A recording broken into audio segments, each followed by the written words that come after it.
हमारा कर्जों पे ये सारी रियासत चल रही है। और बाकी इंफ्रास्ट्रक्चर आप देख लें, इंफ्रास्ट्रक्चर में हमारी कोई जो है ऐसी कामयाबियां नहीं है। अभी आज ही टीवी पे पट्टी चल रही थी कि 45 अरब रुपए का जो है टैक्स वो कंपनियों ने कहा लिया, सिर्फ सेक्रेटरी आईटी ट्रांसफर कर दिया वजीर आजम ने। तो लिहाजा जरदारी साहब आएंगे, फिर थोड़ा सा वो मेरे ख्याल में ईमानदारी पे भी हमें दर्श देंगे। तो इससे बेहतर था कि ये उधर कौन से ही खिताब कर लेता। 1 अरब रुपए तो जाए ना होते। जरदारी साहब की ईमानदारी पे शक है आपको? ये बता दें कि जरदारी साहब की ईमानदारी पे शक है आपको जो आप कह रहे हैं? जरदारी साहब की ईमानदारी पे तो फरिश्ते भी कसम खा सकते हैं। आज के इजलास में आप अगर ये सदर का खिताब होगा तो जरदारी साहब के आगे आप प्रोटेस्ट करने जा रहे हैं? मैंने तो ऐलान किया हुआ है, मैं 3 माह तक किसी भी प्रोटेस्ट, एहतजाज और पार्टी की किसी कार्रवाई का हिस्सा नहीं बनूंगा। मरवत साहब ये बताइएगा कि आज सदर जरदारी साहब खिताब करेंगे, सामने शहबाज शरीफ भी है, उनकी जमात भी होगी। ये कल को कहते थे ये डाकू चोर, 40 चोर कहते थे, तो आज उनका खिताब भी सुनेंगे बैठ के? आज तो मौलाना साहब पे नजर रखें कि वो डेस्क बजाते हैं या नहीं। मरवत साहब आप कितने एक्साइटेड हैं जरदारी साहब का खिताब सुनने के लिए? मैं तो एक्साइटेड क्या होना है, जरदारी साहब का खिताब मैं तो उस वक्त से जब से ये मम्बीनो सिनेमा के आगे बैठा करते थे सुन रहा हूँ उनको। सर आप तैयारी के साथ आए हैं सुनने के लिए?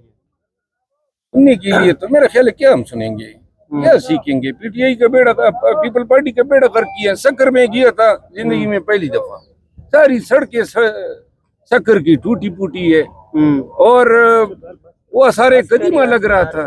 इस तरह 15 साल जो हैं वो तो कंटिन्यूसली इन्होंने खिदमत अंजाम दी है। शक्कर ने हमेशा उनको मैंडेट दिया है। जब शक्कर की ये हालत है, बाकी सिंध का तो खुदा ही हाफिज। मुझे बिलावल भुट्टो जरदारी से काफी उम्मीदें रही है, बेनजीर का भुट्टो का बेटा होने की वजह से, लेकिन मेरा ख्याल है उसके वालिद ने उसके लिए भी सियासी ताबूत तैयार किया हुआ। मरवत साहब अपनों से दूरियां आपकी खत्म हुई हैं या मजीद दूरियां पैदा हुई हैं? मेरे ख्याल में अपनों से हमारी दूरियां जो हैं हमें और दूर ले जा रही है, क्योंकि अब इन्होंने निकाल तो दिया पीछे से जनाब अली, कुछ वो भी छोड़ दिए जो पुराने जमाने में घर के आगे लोग रखा करते थे, आजकल यूट्यूबर की शक्ल में हैं, उधर बैरून मुल्क बैठे हैं। दर्ज करने जा रहे हैं? 1 मिनट में वो सवाल का जवाब तो दूंगा। तो वो अब आगे से गालम गलोच पर उतर आए हैं। इस पे कोई कंप्रोमाइज नहीं हो सकता। तो लिहाजा हम इनका ख्याल ये था कि शायद मैं मिन्नतें और तरले करूंगा। मैंने जो खिदमत अंजाम दिए, मेरा पार्टी पे कर्ज है, मुझ पे किसी का कर्ज नहीं है। और मिन्नतें तरलो वाला तो मैं वो आदमी ही नहीं हूँ। मैंने जो किरदार अदा किया 3 दफा इन्होंने बेतौकीर किया। अभी अगर एहतजाज मजीद आते हैं या गिलगित बल्तिस्तान के इलेक्शन है, फिर मार खाऊं, नुकसानात उठाऊं और फिर मेरा यही मुस्तकबिल हो, तो अब मैं तब पार्टी में जाऊंगा जब ये मेरे साथ हिसाब करे। अगर खान साहब की जानिब से आपसे माफी का मुतालबा किया गया फिर भी माफी नहीं मांगेंगे? कत्तियान माफी किस चीज की मांगू? तो खान साहब से नहीं मांगेंगे माफी? नहीं, खान साहब की तो पैरों की धूल अपने आप को नहीं समझते हैं, लेकिन माफी किसी गलती की माफी मांगी जाती है। कोई गलती मैंने नहीं की है, मेरे साथ ज्यादती की है। और जिन लोगों ने करवाई है मैं उनसे माफी का मुतालबा करता हूँ कि वो माफी पार्टी के साथ ज्यादती की है, वर्कर के साथ ज्यादती की है। सर अली अमीन की कुर्बानी जो है आपने कहा गया कि अली अमीन गड्ढापुर तो आपकी कुछ बातों को डिनाई कर रहे हैं, वो इमरान रियाज की 6 अरब रुपए वाली उन बातों को। 6 अरब रुपए का अली अमीन खान से तो ताल्लुक नहीं है, पंजाब हुकूमत के हवाले से मैंने बात की थी, उनको तो इल्म ही नहीं होगा। आप माइनिंग के ठेके के लिए उन्होंने तो तायद की है, आप उसको सुने। वो कहते हैं ना कि इमरान रियाज ने मेरे हवाले से जो विलाग किया था कैमरा सामने रख के, वो तो उसने मेरे मौक़िफ़ की तायद की है। सर अली अमीन की भी कुर्बानी मांग ली गई है पार्टी की जानिब से, जैसे आपका जो है वो एक कुर्बान कर दिया गया है, अली अमीन भी जाने वाले हैं? अली अमीन खान जो है पार्टी का फख्र है। इस शख्स ने बड़ी कुर्बानियां दी हैं, आज भी उसकी सारी जायदाद जो है वो मुंजमिद है। मैं इनका वकील रहा हूँ। मैंने इसकी जो बेतौकीरी हुई इदारों के हाथों और पुलिस के हाथों, जिस तरह मार पड़ी उसको, जिस तरह उसके बाल काटे गए, उस शख्स को मैंने देखा है। और आज मुझे इल्म है ना कि अगर पार्टी थोड़ी भी संभलेगी ना तो सबसे पहला वार इस पे करेगी। तो आप मरवत साहब आपको क्या लगता है गंडापुर साहब अपनी मुद्दत पूरी करेंगे एपी में? यहाँ पीटीआई में मुद्दत किसी का पता नहीं चलता है। सिर्फ एक मुद्दत के हवाले से बात हो सकती है कि जब कोई उम्मीद से हो। सर आपको पार्टी से निकाल दिए, लेकिन आप अभी भी आपको पार्टी का हिस्सा समझते हैं, सर इसकी क्या वजह है? कौन समझते हैं? सर आपकी बात कर रहा हूँ कि आपको पार्टी से निकाल दिए, लेकिन आप अभी भी पार्टी का हिस्सा खुद को समझते हैं, इसकी क्या वजह है? देखिए, मुझे पार्टी से निकाला, मैं आपको पूरे पाकिस्तान को आज बता दूं जो मैं समझता हूं मुझे क्यों निकाला। ये असल जंग है रवैयों की। मैं कसमन कहता हूं कि सिर्फ रवैये हैं, गुलामी चाहते हैं, सरनगू होना चाहते हैं, खुशामद और चपलूसी चाहते हैं, जो मैं न कर सकता हूं न करूंगा। और हक की बात करूंगा, पार्टी के मफाद में बात करूंगा। आप 1 साल से देखें ना, ये वाहिद पार्टी है जो पाकिस्तान की सबसे बड़ी पार्टी है। 1.25 साल से हमारी कोई हिकमत अमली नहीं है। और जब भी प्लान ए का नाकाम हो जाता है तो इसके बाद वही प्लान बी कोई नहीं होता है, तो प्लान ए रीलोडेड हो जाता है। वो बगैर हिकमत अमली के जो हैं, हम 1.25 साल से मुज़ाकरात शुरू कर दिए, मुज़ाकरात छोड़ दिए, मुज़ाकरात का बाइकाट कर दिया। एहतजाज हो रहा है, एहतजाज किस लिए हो रहा है? उन्होंने कहा संगजानी पे बैठ जाए, डी चौक जाना है, वर्कर बर्बादी है। अब आगे से कोई इसका पूछेगा कि इसका एहतसाब होगा या नहीं। मेरे हवाले से बात करते हैं कि भाई मोहम्मद बिन सलमान के खिलाफ बयान दिया था कि जी ये तो बड़ा मैंने गुनाह कबीरा किया है, होश के नाखुन लो।